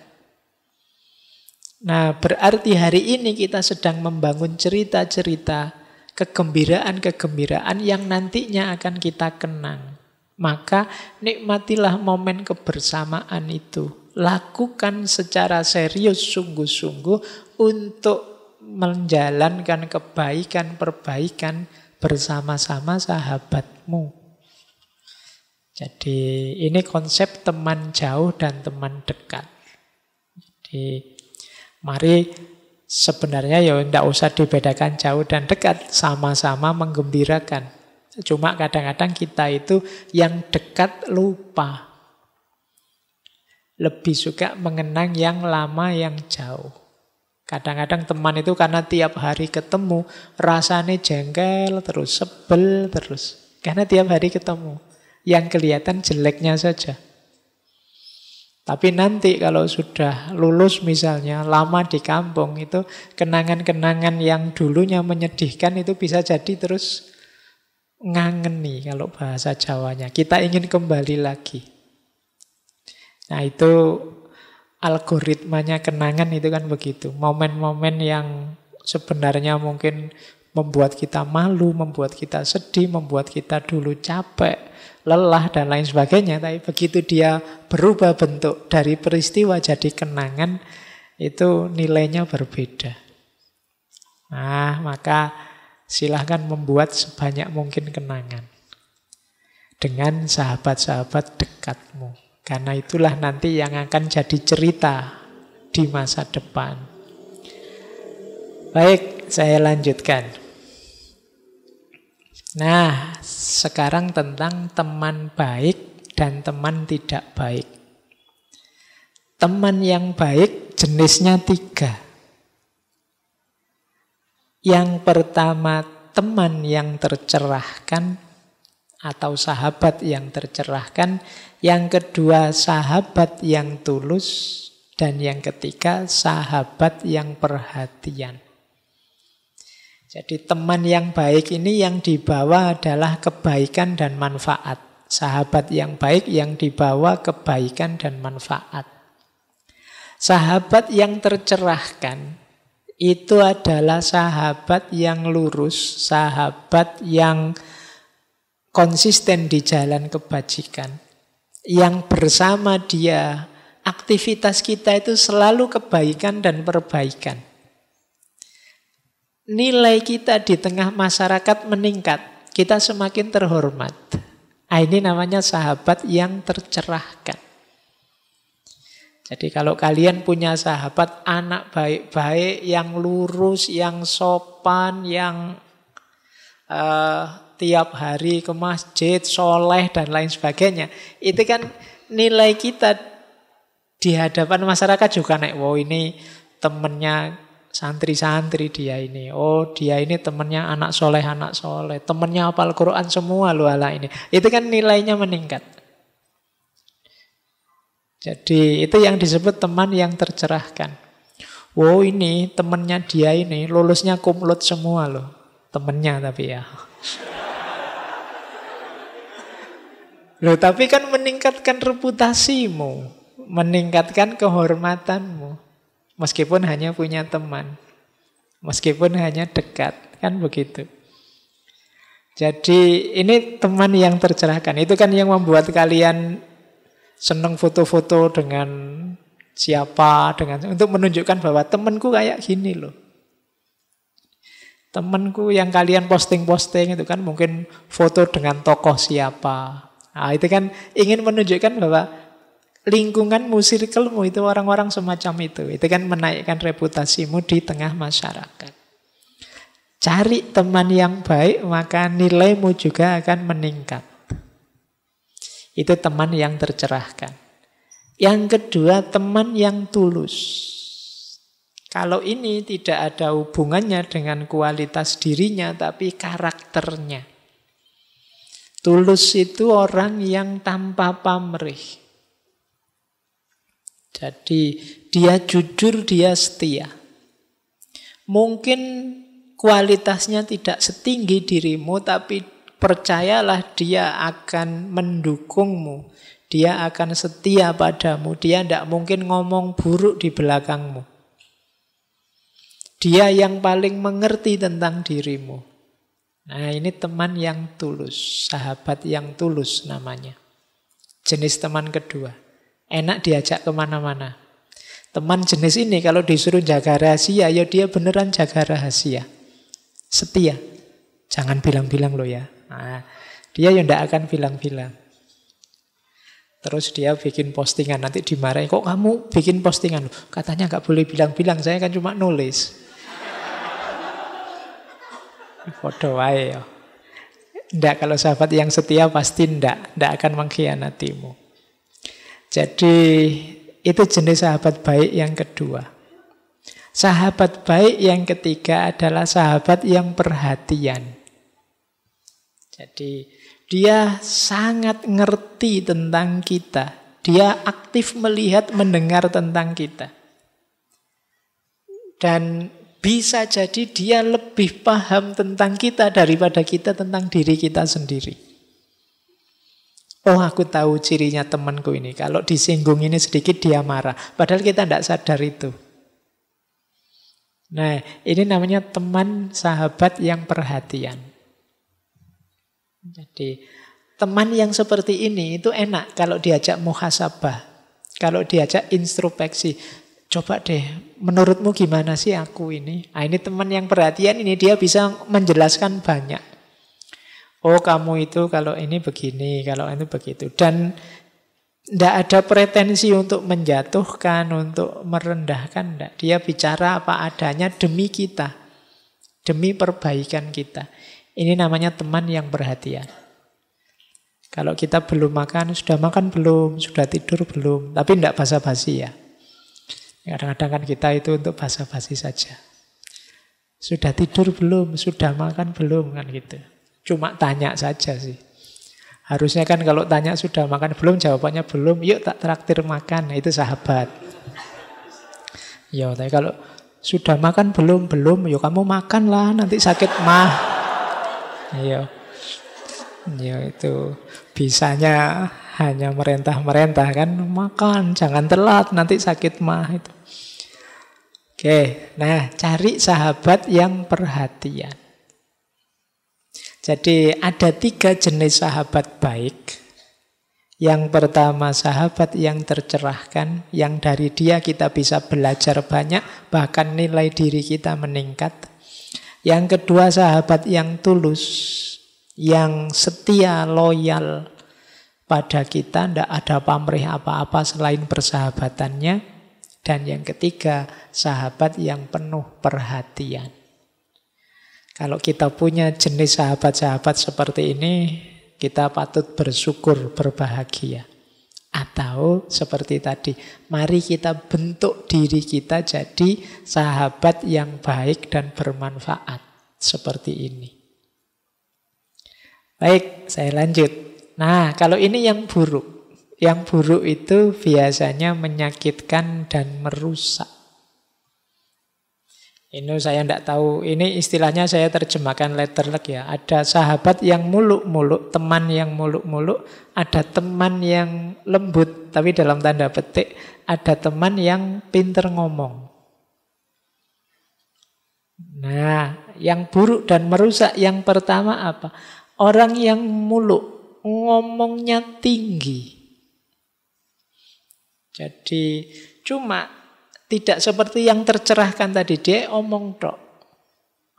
Tiap hari tutur-tutur, wae ngandani kita, kamu enggak begini, jangan begitu, tapi kelakuannya dewe enggak begitu. Nah, ini namanya sahabat yang muluk. Kata Konfusius ini rotok-rotok jenis penipu orang-orang munafik. Jadi ngomong tok, muluk-muluk di depan kita, kamu itu harus rajin belajar. Nanti nyari beasiswa ke luar negeri, bahasamu ditingkatkan. Tapi yang ngomong sendiri terancam DO. Nah, itu kayak kakak kelas ngajari adik kelasnya itu. Wah, wis muluk-muluk. Nah, ini kadang-kadang merusak, menyakiti dan merusak. Hati-hati dengan sahabat yang besar omong. Jadi yang tidak sesuai antara yang diomongkan dengan kenyataannya. Ini menyakitkan dan merusak. Ada yang kedua, lemah lembut, tapi penuh pamrih. Orangnya lembut, kalau ngomong menyenangkan, menggembirakan. Tapi di balik itu, ada pamrih-pamrih untuk keuntungannya sendiri. Ini namanya, ya istilahnya sahabat yang lembut sih. Kelihatannya halus, nyaman, enak jadi teman. Tapi sebenarnya dia nyari keuntungan untuk dirinya sendiri. Nah, ini sahabat jenis kedua. Ini agak sulit dideteksi, tapi nanti ketahuan di belakang. Jadi lemah lembut tiba-tiba, kamu punya uang berapa? Iya.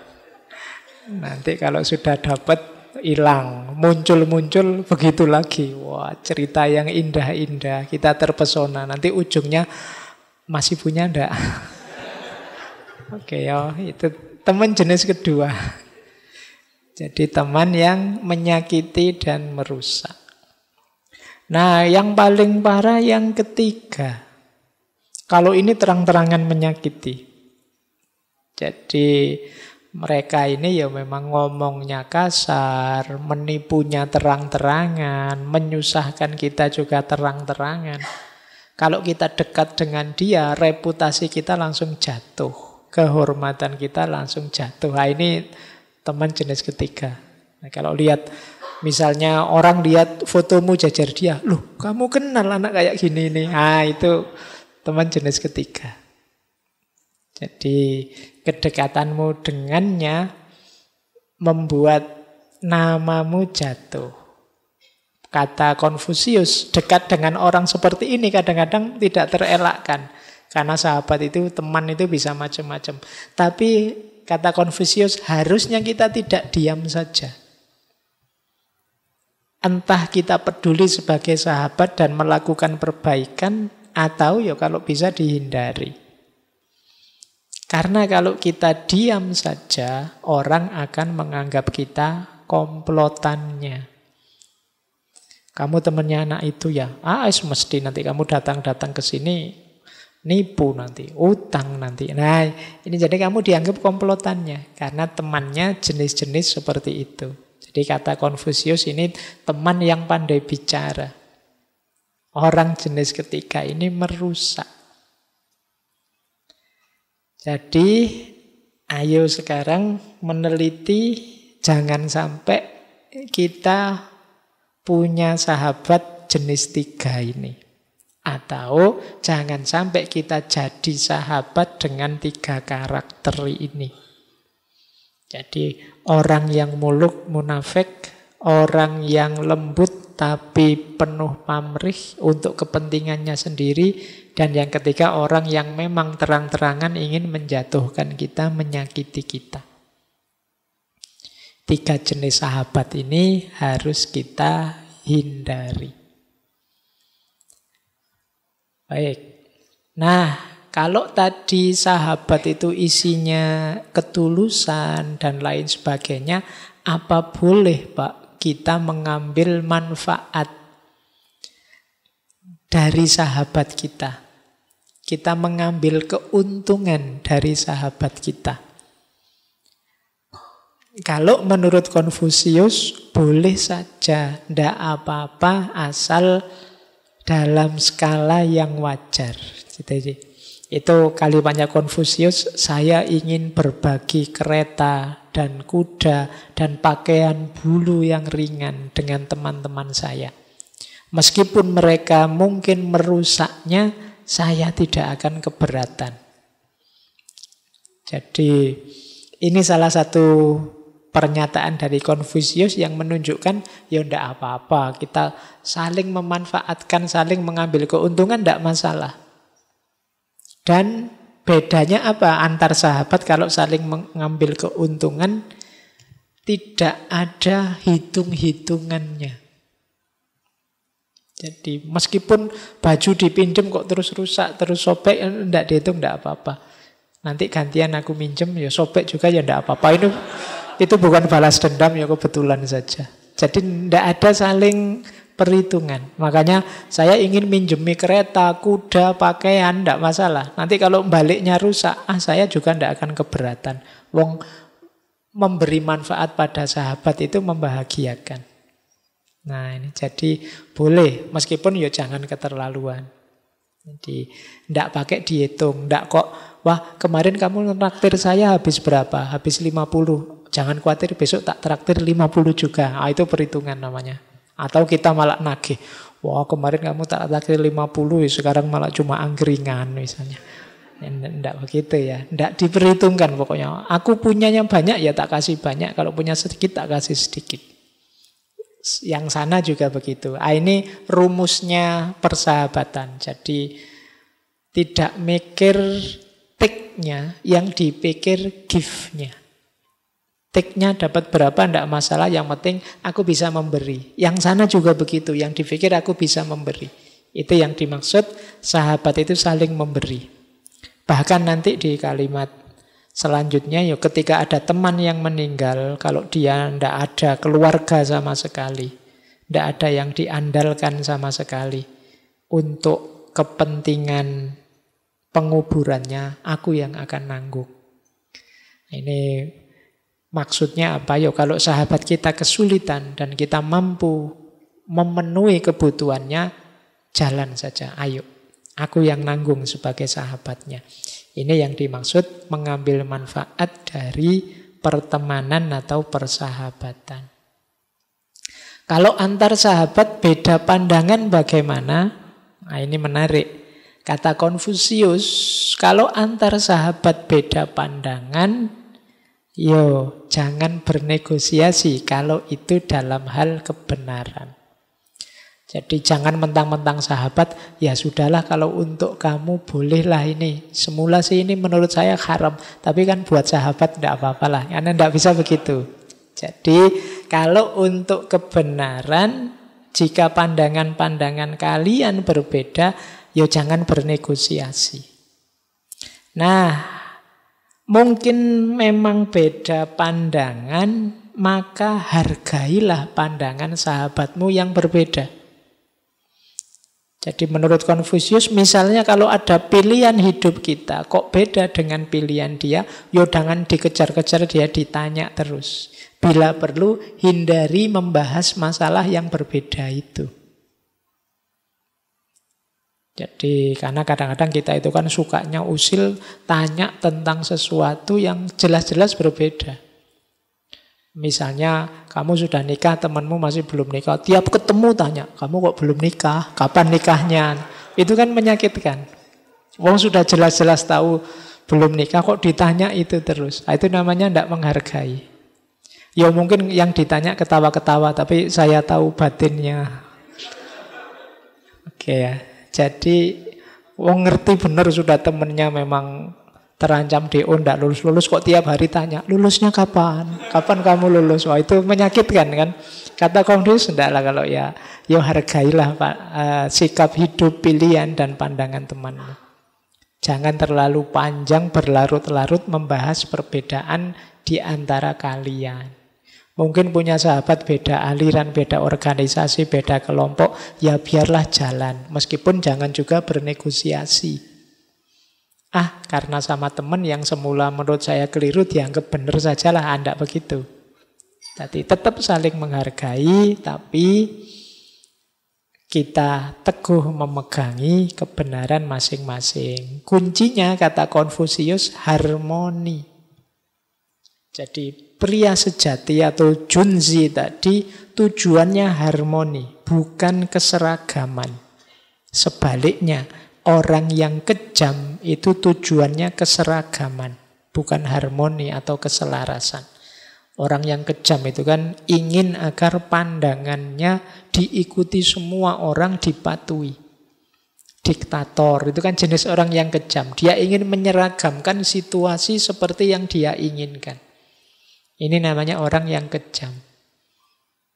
Hidup itu secara sunatullah macam-macam, plural, beda pandangan, beda pendapat, beda persepsi.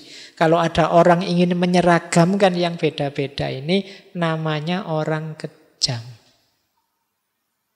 Jadi biarlah yang beda tetap dalam perbedaannya saling menghargailah.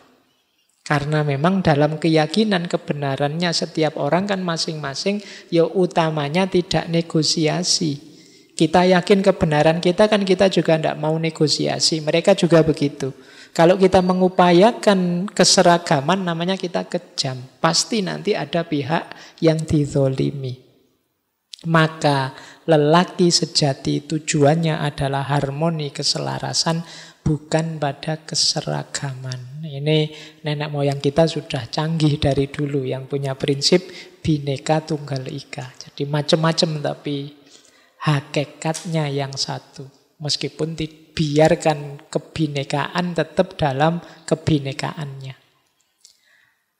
Baik, masih ada sedikit waktu. Nah, ini menarik kalimatnya Konfusius.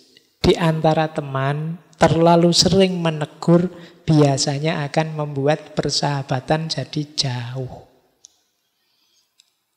Jadi yo antar sahabat jangan kayak ustadz dengan santrinya. Tiap hari isinya, wah kamu salah, kalau Allah Ta'ala kakean. Ya, enggak lah. Sesama temen ya santai saja lah. Jangan kayak dosen sama mahasiswanya. Jangan kayak polisi sama yang ditangkep. Enggak. Jadi yo sama temen yo sekali-sekali lah menegurnya, jangan terus-terusan. Yang bijaksana. Karena terlalu banyak negur yo mestinya terus jadi jauh. Kalian yang ditegur terus kan ya sebel. Diingatkan terus kan ya sebel. Nah, maka pinter-pinternya dalam interaksi. Jangan terlalu banyak menyerang. Jangan terlalu banyak menegur. Menegur itu kan sama dengan menyerang. Menganggap yang lain salah. Orang itu punya fitrah kebenaran. Jadi jiwanya nyaman kalau merasa hidupnya ada dalam kebenaran. Sehingga kalau dia disalah-salahkan terus, jiwanya pasti gelisah. Pasti tidak nyaman hidupnya. Maka yuk sesama teman yang arif, yang bijaksana kalau menegur. Cari waktu, cari momen, cari situasi yang pas. Biar tidak meleset. Inginnya kebaikan, malah yang lahir persahabatannya bubar. Hari ini kan banyak, kita sering membahas sesuatu, inginnya menemukan yang lebih benar, lebih baik, tapi yang benar dan baik tidak ketemu, malah pecah. Malah kehilangan sahabat, kehilangan teman.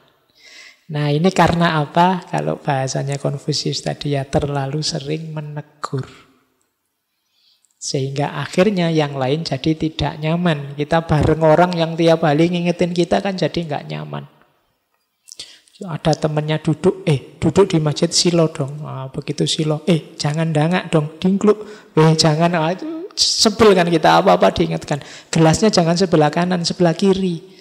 Oh, terus HP-nya dimatikan, ditengkuripin, jangan di. Oh, itu kan diatur sampai detail gitu kan jengkel. Paling kan terus kita minggir. Teman kita juga begitu, kalau tiap hari diingetin. Orang Islam itu ya mbok ya jangan 5 waktu, tambah-tambah tahajud lah. Nanti terus pagi-pagi gini kok malah HP-nan, sholat duha, rezeki kita akan dikasih. Tiap hari gitu terus ya mesti sebel. Jadi pinter-pintermu menasehati dan menegur. Baik. Nah, ini yang sering dikutip orang.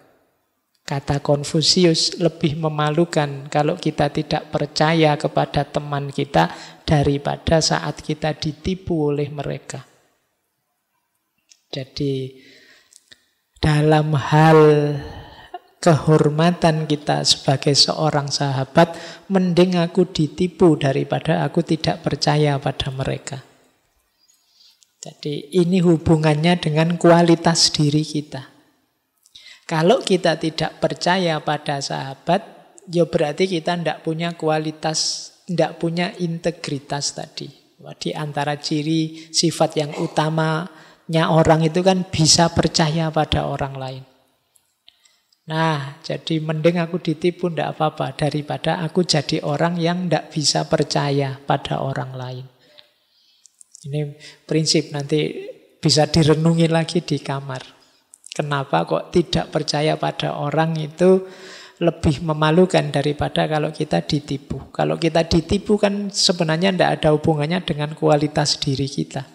Kita masih tetap mulia, beda dengan kalau kita menipu. Tidak apa-apa aku ditipu, asalkan aku masih punya sifat baik, yaitu bisa percaya pada orang lain. Ketika kita ditipu itu kan berarti sebenarnya kita masih punya sifat baik, yaitu kita percaya, sehingga kita bisa ditipu akhirnya. Alhamdulillah aku ditipu, berarti aku masih punya sifat baik, yaitu bisa percaya pada orang lain. Lu hidup di dunia ini bayangkan kalau semua orang tidak saling percaya. Kiamat besok pagi. Ya kan? Misalnya kalian masuk ke sini, saya tidak percaya Pak Faiz nanti yang diomongkan baik-baik semua, awas nanti. Awas kalau ngomong. Itu kan sudah ngancam sampai sini. Saya juga begitu. Saya tidak percaya kalian ini mau belajar beneran. Paling cuma nyari Minum aja, paling cuma ada yang ditaksir aja. Semuanya serba gitu, ruwet hidup ini. Kalau tidak ada yang percaya, maka kualitas bisa percaya pada orang lain itu salah satu keutamaan. Nah, makanya sebenarnya ketika kita ditipu orang, itu paling tidak membuktikan bahwa, oh, saya itu masih manusia yang punya budi. Buktinya apa? Saya masih bisa percaya pada orang lain. Makanya kalimat ini memahami dalamnya begitu. Jadi lebih memalukan kalau kita tidak punya kepercayaan pada teman kita daripada kalau teman kita nipu kita. Ketika kita ditipu teman berarti menunjukkan bahwa kita masih punya kualitas sahabat yang baik. Masih bisa percaya pada orang lain. Baik. Nah, ini menarik. Kalau ini lebih dalam ya. Ini bukan sahabat yang seperti tadi. Lain waktu kita mendalami ini. Kediaman atau keheningan adalah sahabat sejati yang tidak pernah mengkhianati. Ini kapan-kapan lah ya kita membahas tentang hening, kediaman. Ya karena kalau manusia, siapapun dia, keramaian, keriuhan, itu selalu di situ ada potensi pengkhianatan. Tapi dalam keheningan, kita ketemu banyak manfaat, banyak keuntungan, dan tidak mungkin dikhianati. Kediaman kita jarang kita sesali. Yang sering kita sesali kan pas kita banyak ngomong. Jarang kita menyesal, kenapa ya aku kok tidak banyak ngomong, kok tadi aku sering diam. Itu kan kita tidak terlalu menyesalnya, tidak banyak. Tapi aku tadi ngomong apa wae yo, aku tadi banyak ngomong apa. Itu kan sering kita malah menyesal. Maka keheningan itu adalah sahabat sejati yang tidak pernah mengkhianati. Terakhir ini juga agak dalam maknanya. Benih itu tumbuh dalam keheningan. Tetapi pohon roboh dengan suara yang hebat. Kehancuran itu nyaring, tetapi pertumbuhan tidak. Inilah kekuatan dari kesunyian. Ini sebenarnya sindiran besar pada kita hari ini. Peradaban kita hari ini adalah peradaban yang modusnya adalah viral dan kehebohan. Jadi kita ingin rame. Jadi kehebohan, kenyaringan. Kita merasa tidak ada kalau kita tidak bersuara. Padahal pertumbuhan itu hening. Sementara kehancuran itu ramai, ribut. Orang belajar itu hening, orang tawuran itu ramai. Jadi kehancuran itu ribut. Makanya mari kita mulai introspeksi deh. Jangan-jangan peradaban kita hari ini yang semakin lama semakin ramai, itu memang ciri-ciri pohon yang roboh. Sebentar lagi hancur. Kalau kita tidak mampu menarik diri sebentar ke dalam keheningan. Kita juga yang terlibat dalam keriuhan-keriuhan yang tidak penting, itu menunjukkan bahwa kita tidak tumbuh. Karena tumbuh itu dalam hening. Tidak tumbuh itu kita tidak semakin baik. Ya alhamdulillah kalau kita stagnan saja, tidak berkembang. Semoga tidak merosot lebih buruk dari sebelumnya. Jadi ini bahan introspeksi nanti pulang ke rumah. Bahwa kalau ingin kita semakin baik, tumbuh mental spiritual kita, carilah lebih banyak momen-momen hening. Bukan momen-momen ribut dan ramai. Karena di dalam kejernihan kita akan menemukan banyak mutiara-mutiara kebijaksanaan. Dalam keheningan itulah kita akan ketemu dengan diri kita sendiri. Dan dalam keheningan pula kita ketemu teman yang tidak mungkin mengkhianati. Baik, saya kira itu ya teman-teman. Jadi malam hari ini kita belajar bagaimana berteman yang baik dan mencari teman yang baik dan membentuk diri kita menjadi teman yang baik. Kita lanjutkan minggu depan persahabatan. Kita minggu depan bertemu seorang pembaharu, ulama besar, Badi'uz Zaman Said Nursi. Konsep persahabatan atau yang sering kita pakai istilah ukhuwah. Seperti apa kita ketemu konsep ini minggu depan. Saya akhiri sekian, kurang lebihnya mohon maaf. Wallahul muwafiq, wallahu a'lamu bissawab. Wassalamualaikum warahmatullahi wabarakatuh.